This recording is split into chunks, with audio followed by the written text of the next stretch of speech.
أهلا بكم. بطولة كأس العرب وأخيرا بطولة منتظمة وراح تلعب بشكل منتظم هاي البطولة. وراح تكون الثلاث نسخ المقبلة في دولة عربية في قارة آسيا. قبل ما نفوت بتفاصيل هذا الفيديو بدي منك تعمل اشتراك بالقناة وتفعل زر الجرس، ولا تنسى تحط لي بصمتك الحلوة على اللايك.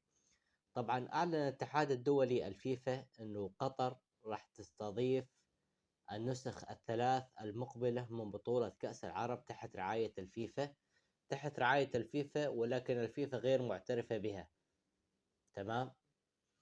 طبعا البطولة راح تقام أعوام 2025 و2029 و2033.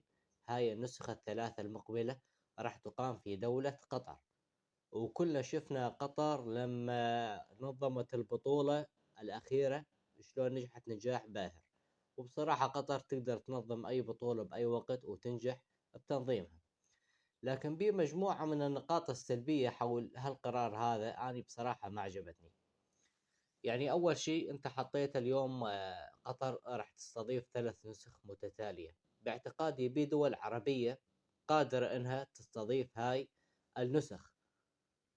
يعني عندك دولة العراق تقدر تستضيف بطولة، الأردن تقدر تستضيف بطولة، الإمارات تقدر تستضيف بطولة، ما عدا دول أفريقيا يعني أيضا تقدر تستضيف بطولات. فأنت ليش حصرت الثلاث بطولات هاي ثلاثتها بقطر؟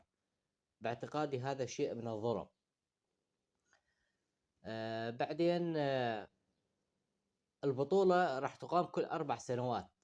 ما خوش صارت بطولة كأس عالم، يعني هي بطولة للعرب.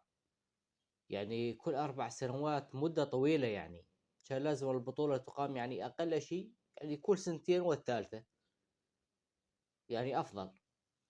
وبالنسبة لبطولة كأس العرب يعني منتخبنا السوري احنا دائما ما يقدم مستويات جيدة ببطولة كأس العرب، خاصة انه منتخب سوريا لكرة القدم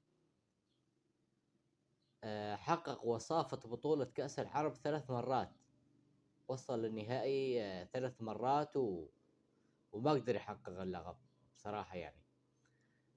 وبطولة كأس العرب من البطولات المحببة على قلبي بصراحة. صحيح أول ما كان إلها هذاك الترويج الإعلامي وكانت المنتخبات تشارك بالمنتخبات الأولمبية أو منتخبات اللاعبين المحليين، لكن اليوم بطولة كأس العرب اختلفت نوعيا، خاصة بعد النجاح الباهر اللي حققته قطر بالبطولة الماضية.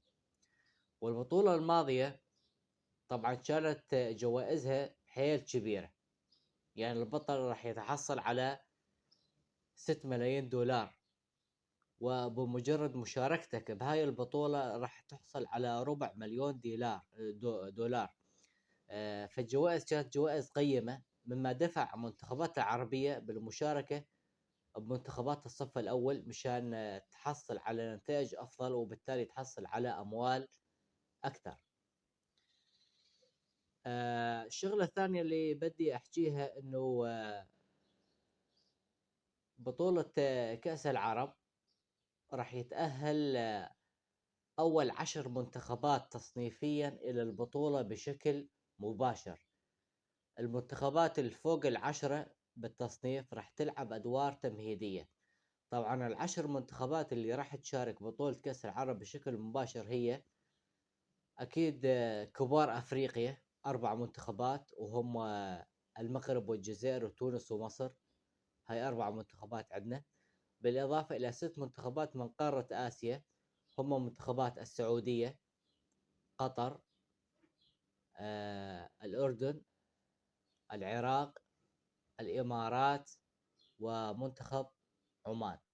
هاي المنتخبات اللي راح تشارك بشكل مباشر. منتخبات ما راح تشارك بشكل مباشر هي بقية المنتخبات العربية، راح تلعب أدوار تمهيدية من مباراة واحدة فاصلة بين المنتخبين، واللي يتأهل على نهائيات كأس العرب.